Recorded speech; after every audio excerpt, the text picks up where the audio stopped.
saya adalah itu kita yang mendengar dan mempercayai itu, akhirnya kita kembali lagi keterbelakangan cara kita berpikir, Pak.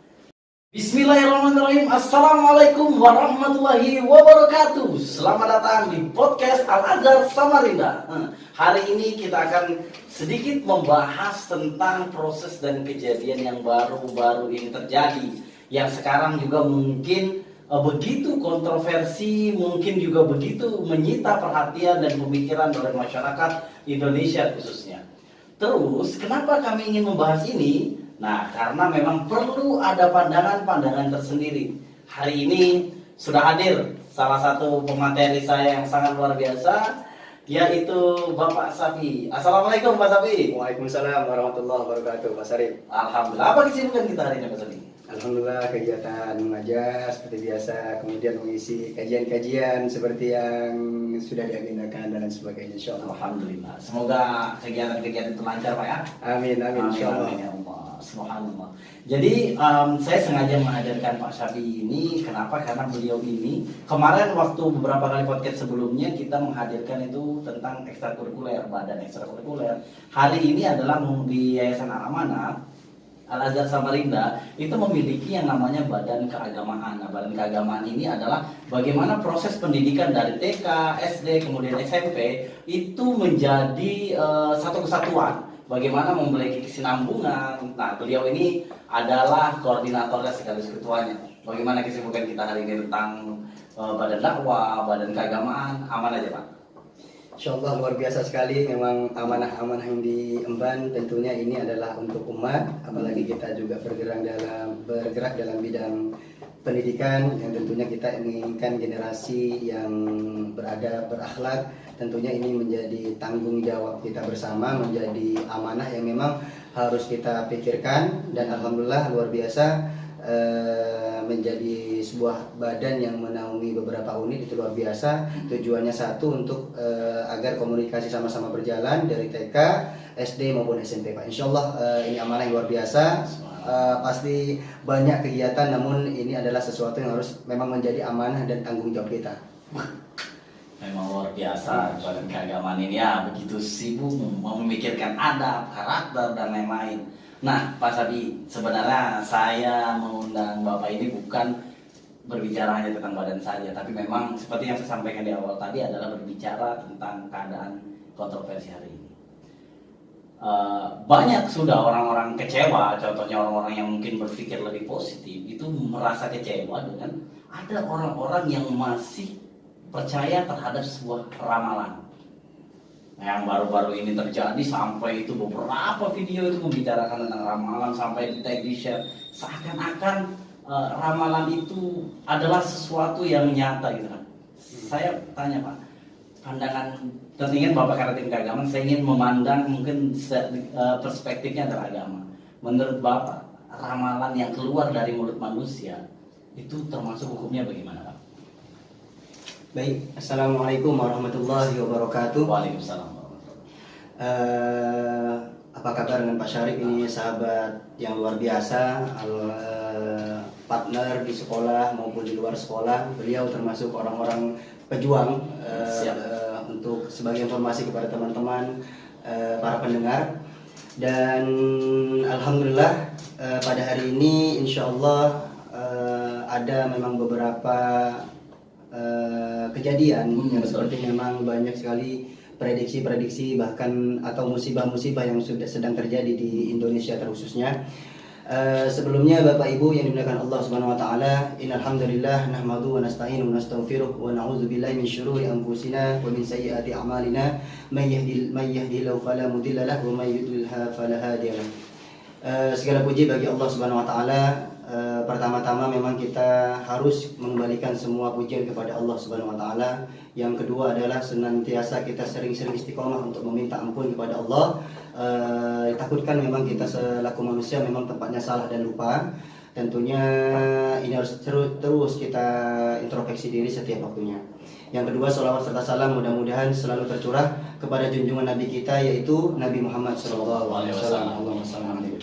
Baik, kepada Pak Syarif yang luar biasa dan para pendengar, sebelum kita menanyakan tentang hukum ramalan, ya. hukum ramalan Dari mulut manusia nih. iya, dari mulut manusia gitu ya. Kira-kira. Nah, biar jelas dulu, kita biar satu frekuensi, kita harus tahu dulu ramalan itu artinya apa sih. Siap.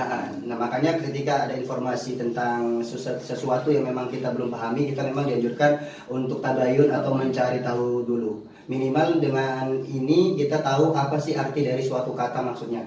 Nah, di sini untuk ramalan sendiri sebenarnya Pak, itu artinya adalah memprediksi atau memperkirakan.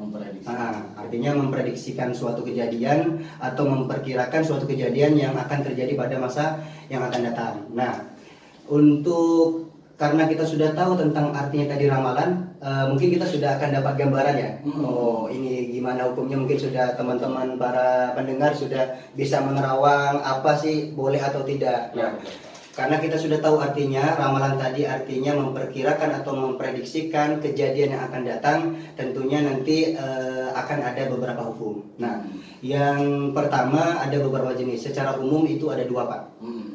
Ramalan secara ilmiah. Nah, ramalan secara ilmiah ini berarti adalah ramalan-ramalan yang bisa dibuktikan dengan pengetahuan, ada dasarnya dan lain sebagainya. Seperti mungkin ramalan cuaca gitu Pak. Betul. Perkiraan cuaca.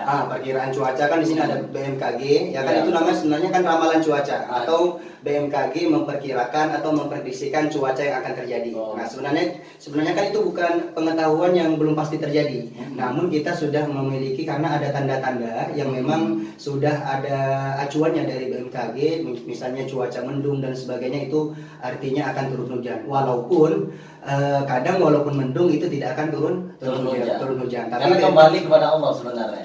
Tapi kita hanya memperkirakan. Kalau jenis ramalan seperti itu masih boleh Pak, karena masih dalam rangka adalah itu manfaatnya untuk umat manusia, kebermanfaatannya. Misalnya apalagi kita ini apalagi yang berperjalanan jauh lewat kapal dan lain sebagainya, kemudian lewat pesawat dan lain sebagainya. Nah, tentunya perlu namanya pengawasan cuaca agar terjadinya mengurangi akibat terjadi kecelakaan itu penting, karena kita juga mengutamakan itu. Kalau secara ramalan ilmiah itu boleh, seperti tadi saya bilang adalah ramalan cuaca, kemudian prediksi kelahiran bayi. Nah, kan sekarang luar biasa ya, prediksi kelahiran bayi boleh atau tidak? Boleh. Gimana tuh Pak? Prediksi kelahiran bayi itu berarti kan anak kedua kan nih? Gimana? Insyaallah. Amin. Insyaallah. Iya, karena saya tahu sampai sudah punya satu anak. Mungkin kalau sudah ngomongin perkiraan bayi, siapa tahu mau buat lagi satunya. Masya Allah.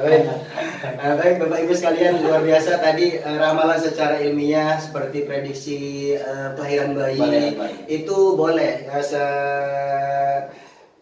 Itu boleh saja selagi memang adalah yang memperkirakan prediksi bayi itu adalah orang-orang yang memang ahlinya. Dalam hal ini memang adalah dokter yang spesialis anak atau spesialis bayi, dan juga memang adalah ada media-media yang mendukung untuk memang itu benar-benar terjadi ya.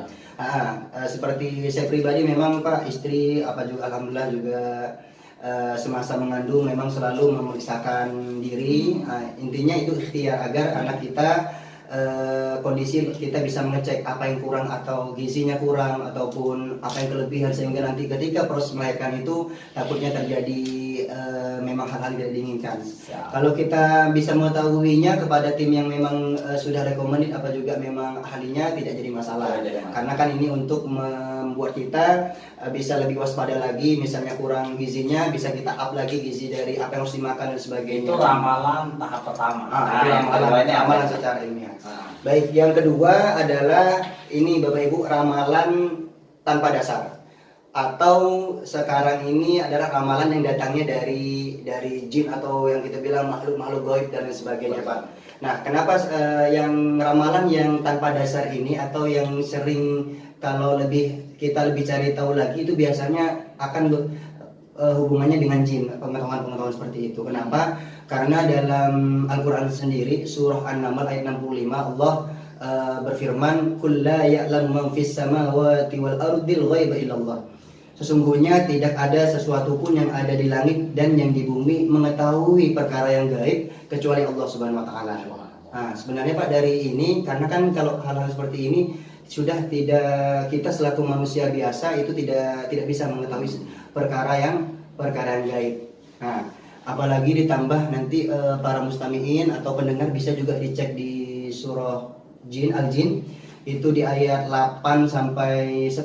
Kenapa kita berani mengatakan ini? Karena juga yang pertama adalah Al-Quran atau Allah sendiri sudah menegaskan. Kalau di dalam surah Al-Jin itu ayat 8 sampai 10 itu mengatakan bahwasanya dulu jin itu memiliki tempat untuk mendengar berita-berita apa saja yang akan terjadi di masa mendatang di langit itu, Pak. Nah, tetapi sekarang sudah tidak diperbolehkan lagi. Bahkan ketika jin ingin mencuri dengar yang ada di langit, peristiwa di langit apa saja berita-berita yang akan terjadi di masa yang mendatang, mereka akan menjumpai penjagaan yang ketat di atas langit. Mereka akan dilempar dengan panah api dan lain sebagainya. Sehingga perkara gaib memang betul-betul tidak bisa didengar oleh penduduk bumi, bahkan tidak bisa diketahui oleh jin sekalipun. Jadi hanya Allah yang mengetahuinya, Pak. Nah, hari ini Pak, memang kalau saya itu sebenarnya saya juga kecewa juga tidak, tapi saya itu merasa apa sebenarnya yang terjadi dengan proses cara kita berpikir hari ini, apa yang terjadi dengan proses iman kita hari ini, apa yang terjadi dengan proses pendidikan kita hari ini, sehingga hal-hal yang saya lihat itu sangat-sangat tabu apakah sebuah kebetulan atau enggak. Ramalan-ramalan yang terjadi hari ini itu bagi saya adalah itu kita yang mendengar dan mempercayai itu, akhirnya kita kembali lagi melatar keterbelakangan cara kita berpikir, Pak. Jadi inilah makanya kenapa saya ini begitu senang mengangkat masalah ini, karena memang ini lagi dibahas dan memang sangat luar biasa. Makanya saya minta pandangan secara agama. Tapi yang jelas percaya tentang ramalan yang dari omongan manusia pasti termasuk syirik, Pak. Baik, kalau tadi kan saya bilang ada dua jenis ya Pak ya. Kalau yang tadi ramalan yang secara ilmiah itu tidak menjadi masalah. Itu tidak termasuk dalam jangkauan syirik. Tetapi karena masih tadi bisa dibuktikan dengan data-data ilmiah, pengetahuan, dan juga memang ada tim ahlinya yang memang itu juga adalah disupport oleh pemerintah, dan juga ulama-ulama kita atau ustadz-ustadz kita, guru-guru kita juga memperbolehkan. Ya. Kemudian yang kedua ini adalah yang memang tidak kita dapat sangkal, memang dari kebanyakan kita masih mempercayai, bahkan mendatangi. Ya mungkin kalau kita katakan saja mungkin mendatangi dukun, mungkin ada masalah belum bisa mempunyai anak, bla bla bla sampai beberapa tahun, bahkan 10 sampai 20 tahun akhirnya mendatangi dukun dan lain sebagainya. Biasanya itu dukun berani menjanjikan nanti bakal hamil dan lain sebagainya, ataupun nanti bisa akan tanda-tanda hamil dan sebagainya. Tetapi yang menjadi pertanyaan, tidak ada tindakan-tindakan ilmiah yang dilakukan, yang biasanya nanti jika Anda memberikan saya 10 juta, nanti saya jamin Anda akan bisa hamil atau mempunyai anak. Nah itu sebenarnya tidak boleh, karena tidak ada bentuk ikhtiar, dan kita seperti percaya 100% kepada dukun tadi. Nah itu nggak boleh Pak, itu pasti jenisnya syirik. Nah itu jenisnya sudah syirik, karena meminta sesuatu kepada selain Allah Subhanahu wa taala. Hukum syirik, Pak,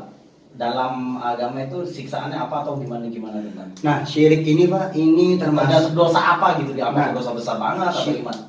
Ini termasuk dosa yang paling besar sekali Pak, karena ini mempengaruhi keimanan kita. Nah, mempengaruhi keimanan kita, apalagi sampai kita tidak mempercayai Allah lagi. Kita kan dianjurkan untuk selalu berdoa dan berikhtiar kepada Allah Subhanahu wa taala, tetapi kita kepada kenyataannya mungkin secara lisan kita bilang meminta kepada Allah, tapi secara kenyataannya kita malah banyak mendatangi dukun atau peramal yang kita menanyakan bagaimana nasib saya nanti, bagaimana apakah saya kira-kira 1-2 tahun lagi bisa punya anak dan sebagainya, dengan cara-cara yang mungkin yang di luar koridor agama Islam. Nah itu yang tidak boleh. Dan saya meyakini juga Pak.